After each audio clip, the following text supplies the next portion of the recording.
अस्सलाम वालेकुम रहमतुल्लाहि व्यूअर्स, उम्मीद इंशाल्लाह आप खैरियत से होंगे। आज आपको रिव्यू देंगे सैफ अल मज्द होटल का। कंप्लीट रिव्यू दूंगा, रूम का रिव्यू भी देंगे, लॉबी भी दिखाएंगे, लिफ्ट के भी हवाले से भी, और कितना डिस्टेंस है यहाँ से हरम तक। तो यहाँ पे टनल वाला रास्ता था वो बंद है, अभी परमानेंटली बंद है पैदल वालों के लिए, तो सीधा रास्ता जाता है। लेकिन मसला इसमें यह है कि ये आप देख सकते हैं, ये थोड़ी सी चढ़ाई है। ये जो सीधी रोड जा रही है ये जाती है इजरा रोड पे, शहर इजरा पे। वहाँ से जब आप इधर आते हैं तो ये इस तरह मुसलसल चढ़ाई है, ठीक है। तो ये जो एजिड लोग हैं, बुज़ुर्ग हैं, उनके लिए मसले का बायस हो सकता है। ऐसे ही है जी, बस जी थोड़ा बहुत तो परेशानियाँ फिर होती है। हाँ, लेकिन मकसद है बताएं ना, देखने वालों को तमाम तफसील आगाह करनी चाहिए। और ये 1 स्टार है जी, एजेंट इसको 3 स्टार क्लेम करते हैं, लेकिन ये मिनिस्ट्री ऑफ टूरिज़म की तरफ से 1 स्टार होटल है। ये अब रिक्वायरमेंट है मिनिस्ट्री की कि होटल्स को कुछ क्राइटेरिया मीट करना पड़ता है और वो फिर ये स्टार अलॉट करते हैं। ये QR कोड लगा है, इससे भी आप कुछ देख सकते हैं। क्या आ रहा है जी? सैफ अल मज्द। ऐसे वैसे इस होटल की इन्फॉर्मेशन आपके पास सेव हो अब जाएगी। 10/12/2026 तक ये रिव्यू 10/12/2026 तक इसकी पास ये है। उसके बाद फिर इनको मिनिस्ट्री को सेटिस्फाई करना होगा। एंटर होते साथ ही ये लॉबी है, ये सारी सीटिंग है। यहाँ पे एक शॉप है छोटी सी, उसके बाद ये सीटिंग है सारी, वहाँ पे भी सारी सीटिंग है, कुछ शॉप्स हैं, और ये लिफ्ट्स हैं। लिफ्ट इसकी काफ़ी ज़्यादा हैं, 15 के करीब लिफ्ट्स हैं तकरीबन, जो कि एक अच्छी बात है। रश टाइम में भी ये इतना वो मसले का बायस नहीं बनती। और यहाँ पे भी इसी तरह शॉप्स हैं। 6 लिफ्ट्स ये हैं, इसी तरह 6 लिफ्ट्स ये हैं, और 5 लिफ्ट्स वो सामने हैं। लिफ्ट इसकी मुनासिब है, खुली है। 22 फ्लोर हैं, 22 फ्लोर के हिसाब से 15-16 लिफ्ट्स अच्छी हैं। और इसकी जो चेकिंग हुई है 2027 तक हुई है। आप क्या दिखा रहे थे जी?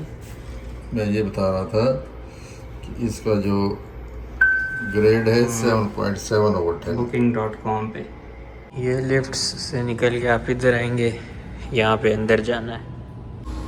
यहाँ से आप आएंगे लिफ्टों से, तो ये है रूम 646।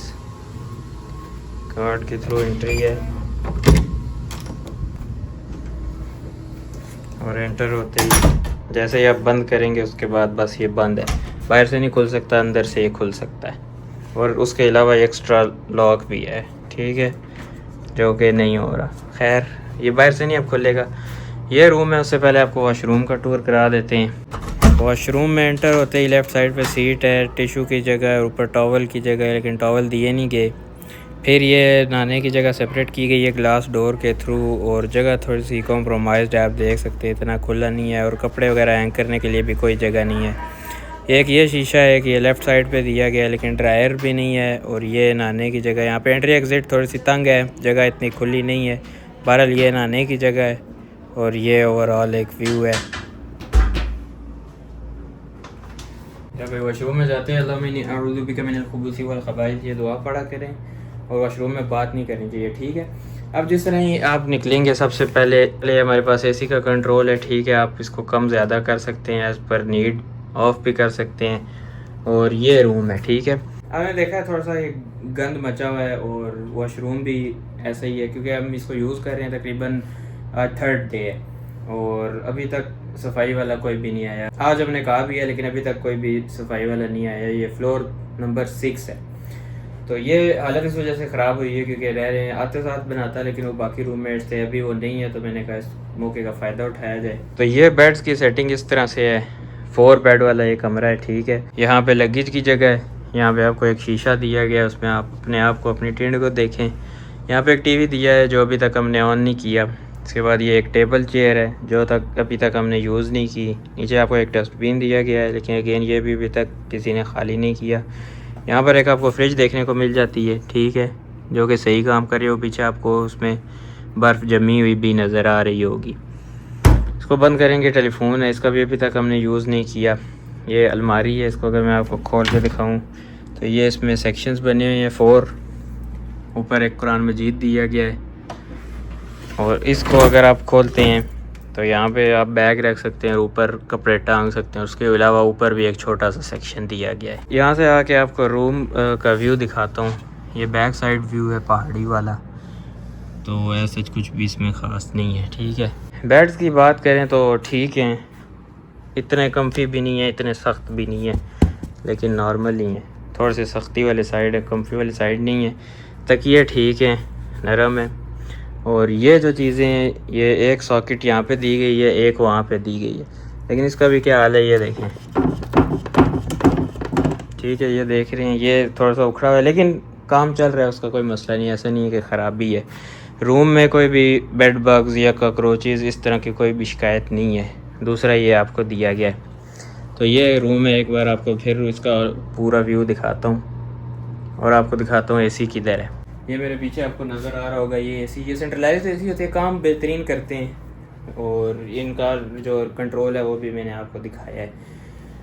ये रूम है जी सैफ अल मस्जिद का। अब मैं आपको बताता हूँ कि इसका डिस्टेंस कितना है यहाँ से हरम तक या हरम से यहाँ तक। ये याद रखें, जो हरम से पहले पुल है वहाँ तक ये डिस्टेंस देखा जाता है। जो आपको एजेंट बताते हैं ना कि ये 600 मीटर, वो वहाँ तक होता है। वहाँ से मज़ीद हरम के अंदर तक आपको 400-500 मीटर चलना पड़ता है। तो ये बात जहन में रखा करें। ऑन एवरेज जो टाइम लगता है वो भी मैं आपको बताता हूँ। किस स्पेस के साथ आप चलेंगे तो कितना लगेगा वो भी देखते हैं। मदीना से वापसी पे ये रूम दिया था जिसमें एक क्लॉक टावर व्यू था। मैंने कहा आपके साथ ये भी शेयर करें। और इसमें जो वॉशरूम था उसके अंदर ड्रायर की फैसिलिटी भी मौजूद थी, अनलाइक जो पिछले वाला था। और ये 5 बेड वाला कमरा था इस तरह से, लेकिन हम बीच में लोग 4 ही थे। ये इसका व्यू था खिड़की से, तो ये भी मैंने कहा आपके साथ शेयर किया जाए। ये देखें जी, ये मिसला कुबरी है।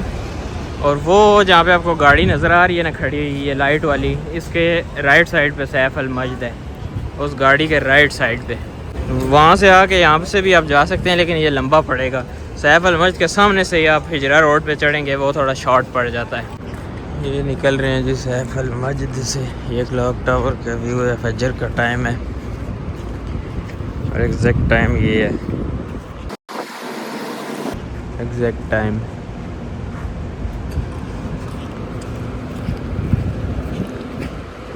4:09। ये वाला जो रास्ता है ये सीधा हिजरा रोड पे जा रहा है। ये वाली हिजरा रोड है। जो सामने वाला टनल है वो भी परमानेंटली क्लोज किया हुआ है। उसके आगे सीमेंट के ब्लॉक रखे हैं।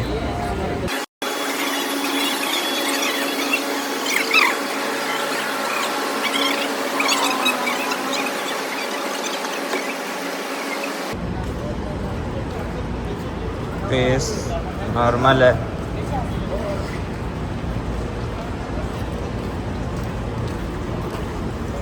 हाँ जी, जोल अयवा मुनीर जोल भी मौजूद।